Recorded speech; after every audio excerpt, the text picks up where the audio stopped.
As soon as we met each other, we were still filmmakers then, but we were just making a living working on big movies. And you're not just working as a grip or an electric if you're a filmmaker. You're paying attention and looking around at everybody, especially the directors. Talk about what you've learned through working on those film sets. It's one of these things that I think I always consider it like the rest of my film school. You know, you went to film school and I learned a lot about filmmaking, but then, you know, going and being on set, it's just an exponential growth from taking that stuff from the theoretical into the practical.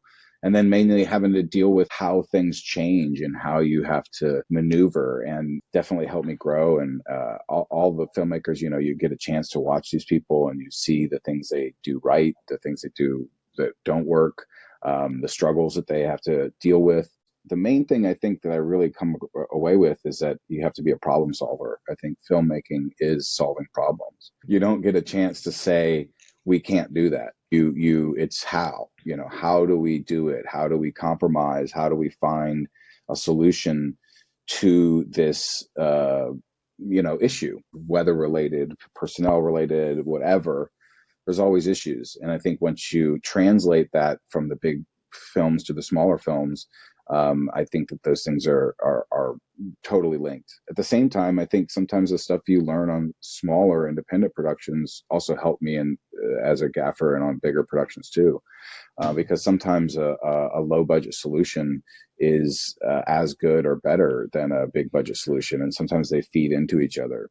So I think staying open to like those things, and like you mentioned, like being observant and trying to take it in and see what you can.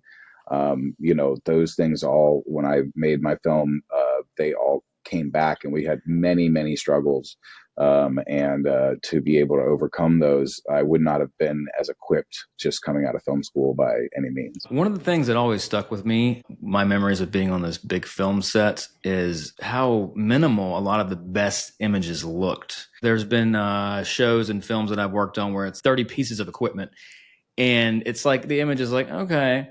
Some of the best looking stuff was just run and gun. It's all about understanding what you don't need a lot of times. And I think being on a big film set helps you understand that too, especially if you're going on as a filmmaker and making your own stuff. You know, people might not want to hire a grip as a director early on, but like what I've learned as far as just, you know, how to light, how to be safe, how to rig a camera, how to move quickly. When you work on a larger set, when things are costing money, understanding the urgency and being able to work efficiently and make decisions quickly, because the truth is making decisions. And as a director, it's like one of the main jobs you have, make decisions, like give a solid opinion, and being able to come to a decision and to live with it and to move on from it, as opposed to just kind of beating it up, is another thing that's, I think, really advantageous.